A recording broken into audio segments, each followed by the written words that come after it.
The days passed, one after another, marked by sweat, bruises, and endless practice. The alien girl swung the staff until her arms shook, stumbled until her knees bled, and rose again each time with fire in her eyes. The human watched her quietly, always calm, always patient, never mocking. At first, she had believed he trained her out of cruelty, out of amusement. But now she began to see something different. One morning, he set aside the staffs and tossed her a small dagger. She caught it awkwardly, staring at the blade as if it were a serpent. Her people had told her she was too weak to wield weapons, unworthy to fight. But here the human stood, offering her one without hesitation. "Hold," he said firmly, pointing at her grip. She tightened her fingers around the hilt, her hand trembling. The human stepped behind her, adjusting her stance, guiding her shoulders. Her body stiffened at his closeness, but his touch was steady. Never harsh, he moved her arms slowly, showing her how to strike, how to block, how to move with purpose. Each correction came with the same calm word he had given her since the beginning. Strong. Her chest tightened every time he said it. The word burned inside her, clashing with the voice of her father, who had called her broken, cursed, useless. Two voices warred in her mind, one of shame, one of hope, and with each strike of the blade, the hope grew louder. That evening, they trained until the stars filled the sky. Sweat poured down her face, her breath ragged, but she refused to stop. When her dagger finally struck against his staff with a loud crack, sparks flying, she gasped. For the first time, she had not only followed, she had pushed back. The human lowered his staff and gave the faintest nod of approval. Her chest swelled with pride she had never known. The fire in her eyes was no longer only anger, it was determination. She straightened, shoulders back, and raised the dagger again without waiting for his command. He smiled faintly, watching as she attacked again, her movements clumsy but fierce. And though she fell to the ground minutes later, she laughed, a sound sharp and new on her lips. That night, she sat by the fire, clutching the dagger in her hands. She turned it over, tracing the blade, whispering words to herself in her own tongue. Her voice carried both disbelief and wonder, as if she could not believe what she had done. The human sat across from her, silent, sharpening his staff. When she looked up, their eyes met, and for the first time, she did not turn away. The following day, whispers began to spread beyond the outpost. Messengers carried rumors through the city streets, speaking of the broken princess who now trained under a human. Some laughed, calling it a fool's tale. Others frowned, uneasy at the thought. But the whispers grew, reaching ears in the palace, stirring unease in the alien king himself. For if the broken daughter could change, what else might follow meanwhile? In the training yard, the girl pushed herself harder than ever. She climbed walls, lifted stones, struck at dummies until her hands blistered. Each time she fell, she rose faster. Each time she bled, she wiped it away with a steady hand. Her body still carried scars of weakness, but her spirit grew sharper, stronger, brighter. The human's quiet guidance never faltered, his calm presence like stone in a storm. One evening, during a sparring session, the human dropped his staff suddenly. The girl froze, confused, her dagger raised. He stepped back and motioned for her to stand alone. "No me," he said softly, his hand on his chest, then pointed at her. "You." Her eyes widened as she realized he was testing her. She gripped the dagger tightly, her breath quick. At first, her hand shook, doubt filling her chest. But then she remembered his voice, steady and unshaken, strong. She raised the blade and moved, her strike sharp and fast, each step filled with determination. She spun, blocked, and struck, her body moving with a rhythm she had never believed she could possess. By the time she stopped, panting hard, the dagger firm in her grip, the human gave her a long look. Then, slowly, he clapped once, the sound echoing in the empty yard. Her eyes widened, her heart racing, pride burning inside her chest. That night, she did not dream of chains or mockery. She dreamed of fire in her hands, of standing tall, of voices silenced by her strength. She dreamed not as a broken daughter, but as something new, something stronger, something feared, something respected. And when she woke at dawn, she whispered the word she had once rejected, the word that now filled her heart: strong.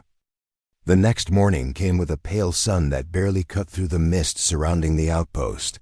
The human was already awake, sharpening his blade with slow, steady movements. The alien girl stirred on the bedroll, her silver eyes opening, her face hardening when she realized where she was. Her chains rattled as she sat up, her body tense, her pride refusing to let her appear weak. The human watched her for a moment, then stood, walking to the center of the room. He picked up a wooden staff and set it down in front of her. His voice calm. "Stand," he said. She frowned, not understanding the word. But his gesture was clear enough. He tapped the staff, then pointed at her, then at the open space between them. The girl shook her head sharply, muttering in her own tongue, her voice filled with bitterness. She crossed her arms, refusing to move. But the human did not back away. He simply waited, his expression calm and unyielding. Finally, with a hiss of frustration, she pushed herself up, her body still weak but her pride unwilling to let him win. She stumbled at first, her legs trembling, her wound aching. The human caught her arm, steadying her before she could fall. She pulled away quickly, her glare sharp, but he did not react. Instead, he handed her the staff, placing it firmly in her hands. Her fingers tightened around it, confusion flickering in her eyes. The human picked up another staff for himself and raised it slowly, showing her the stance, feet apart, knees bent, arms steady. She tried to copy, but her posture was clumsy, her grip awkward. When he stepped closer to adjust her stance, she hissed at him, baring her teeth like before. He ignored the hostility, guiding her hands carefully, his voice steady. "Like this," he said, moving her arms into position. She muttered angrily, yanking her hand back, but then tried again, stubborn pride forcing her to mimic him. Her first swing was weak, barely moving the staff. The human only nodded, showing no disappointment, repeating the motion himself. Again and again, he moved, patient as stone, never raising his voice, never mocking. Hours passed as she stumbled, swung, and failed. Her breath came heavy, sweat clinging to her silver skin, her wound aching beneath the bandage. Each time she dropped the staff, she expected him to laugh, to sneer like her people always had. But he only picked it up, handed it back, and said the same word again and again: strong. At first, she spat the word back at him like an insult, shaking her head. But slowly, grudgingly, the word began to sink into her. Her hands tightened around the staff. Her strikes grew firmer, her stance steadier. And when the staff finally connected with his in a sharp crack, her eyes widened in surprise. For the first time, she felt a flicker of strength inside her. They stopped only when her legs gave out, and she fell to her knees, panting. The human knelt beside her, handing her water. She glared at him, her pride refusing, but her trembling hands betrayed her need. Finally, she snatched the flask and drank deeply, her eyes never leaving his. There was no laughter in his gaze, no pity, only steady calm. That night, as she lay on the bedroll, her body aching, she whispered words to herself. Her father's voice echoed in her mind, calling her broken, weak, useless. But then the human's voice followed, calm and firm, repeating the same word over and over: strong. Her fists clenched around the blanket, her chest rising with a strange heat. For the first time, she wondered if maybe she was not doomed to be broken. The next day, training began again, harder than before. She fell often, bruises forming on her skin. But each time he made her rise. He never forced her, never mocked her, only waited until she stood on her own. Her anger began to shift, no longer against him, but against the weakness inside herself. Every strike she made was fiercer, every fall shorter, every rise quicker. By the end of the week, her hands were blistered, her muscles sore, but her eyes shone brighter. The chains around her wrists no longer felt like the heaviest burden. The human saw the change and gave a faint smile. Though he said little, the girl noticed, her pride prickling, yet her heart warming in secret. She turned away quickly, hiding the small flicker of satisfaction that grew inside her. At night, she dreamed not of shame, but of standing tall, staff in hand, no longer mocked. The human's steady voice echoed in her mind, not harsh, not cruel, but certain. You are strong. The heavy doors of the throne room shut behind them, and the noise of laughter faded into silence. The human walked through the long corridors of the alien palace, the princess at his side, her wrists still chained, her head lowered. Her steps were unsteady, her body weak, but her eyes burned faintly with a mixture of shame and anger. She did not look at him, not once, as if she could pretend he was not there. Guards stationed along the halls smirked as they passed, whispering cruel words under their breath. Some shook their heads, others laughed openly, their eyes mocking the girl more than the human. She flinched at their words but did not respond. She had grown used to the sting of scorn, the human noticed. Every glance, every sneer, but he did not react. His face remained calm, steady, unshaken. When they finally stepped out into the cold air of the city, the princess pulled her arm sharply, trying to free herself from his grasp.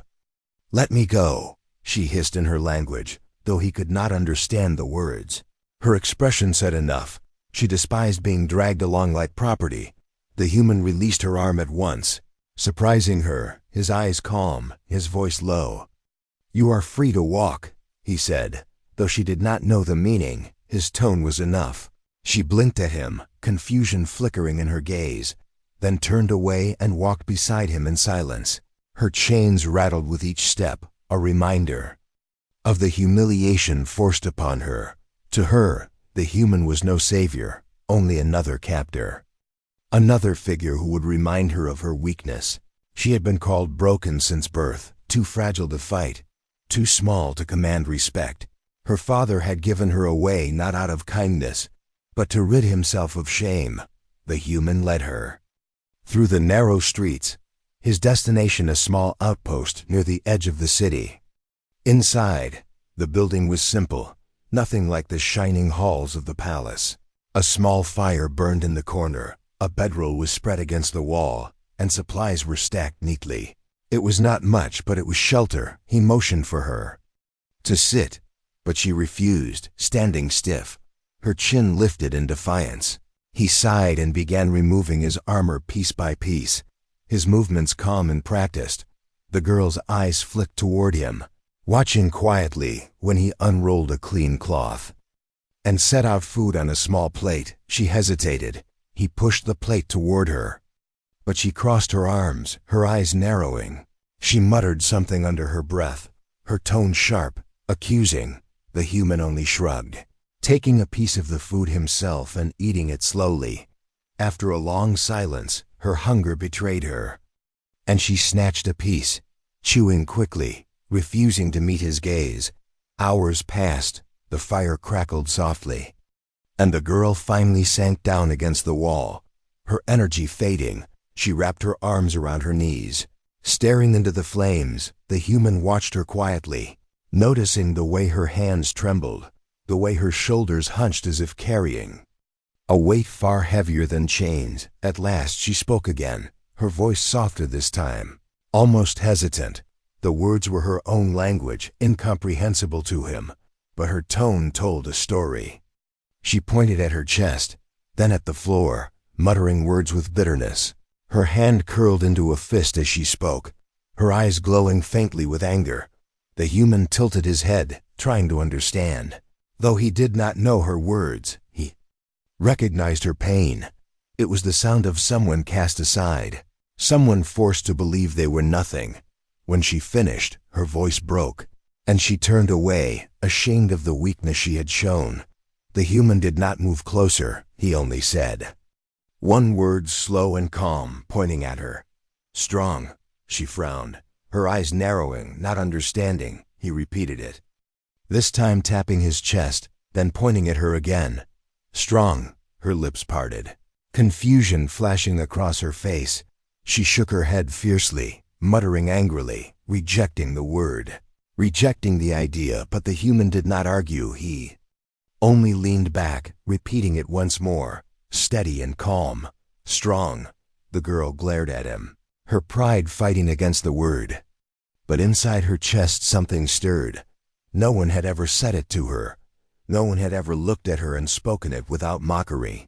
She clenched her fists, hiding the way her heart raced. The human lay down near the fire, his eyes closing, calm and steady. The girl remained awake, staring at him, torn between hatred and curiosity. For the first time in her life, she wondered if perhaps her weakness was not all she was. Perhaps the human was mad, or perhaps he saw something no one else had ever cared to look for. She closed her eyes slowly, the chains at her wrists heavy, but her heart heavier still. And in the quiet of that night, she dreamed of strength. The throne room of the alien palace was filled with laughter, sharp and cruel, echoing against the tall stone walls. Warriors in gleaming armor stood in rows, their glowing eyes fixed on the lone human who knelt before their king, the alien king. Massive and crowned with iron, leaned forward on his throne, his lips twisting into a mocking smile. "So this is the one," he said, his voice booming. "The human who dares walk into my court, weak and proud all at once." The human did not bow his head. His eyes steady, his jaw firm. He stood tall despite the jeers, his silence a blade. Sharper than their words, the alien king raised his hand, and the crowd quieted, waiting for the humiliation they had been promised. "You came here seeking alliance, honor, perhaps even respect," the king said, his tone dripping with scorn. "Instead, I will give you a gift that shows what I truly think of you." At his signal, the heavy doors opened, and guards dragged a figure into the hall.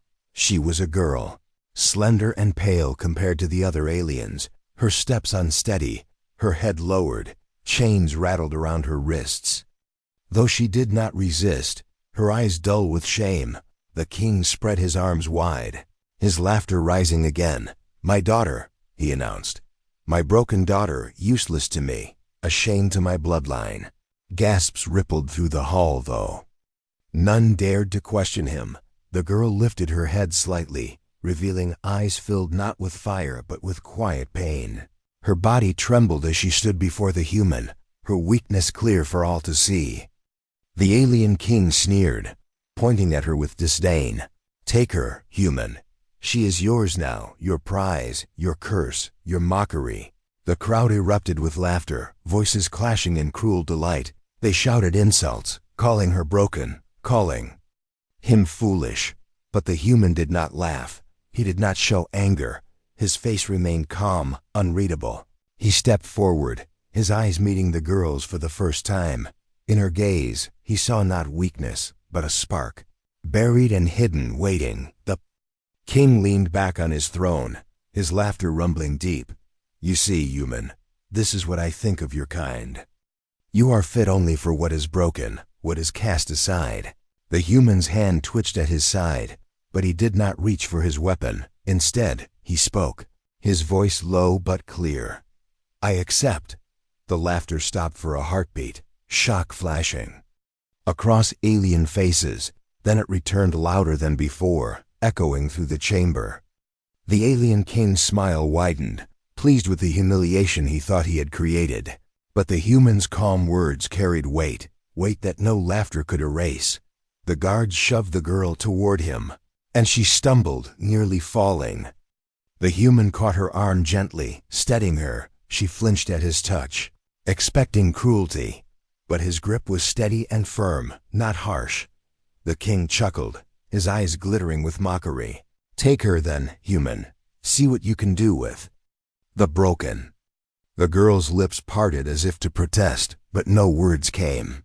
Her eyes flickered with shame as the human guided her forward, away from the jeering crowd. Every step they took was heavy with scorn thrown at their backs. But the human did not bend under it, and he did not release her hand. When they reached the great doors of the hall, the king called out once more, his voice sharp. "Remember, human, You carry nothing but weakness now, nothing but shame, and it will destroy you. The human turned his head slightly, his gaze. Meeting the kings across the hall, his reply was simple, spoken in a voice steady and calm.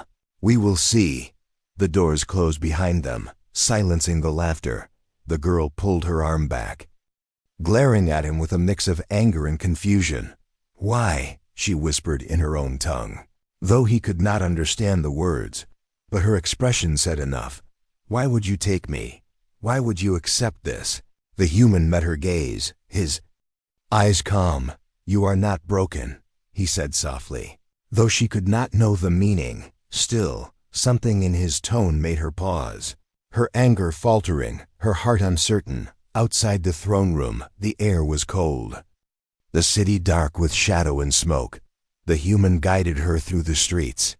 Silent but steady, the girl walked beside him, her chains rattling softly, her steps uneven.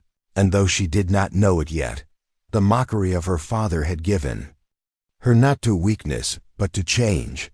The human's choice had set her on a path that neither of them could yet see.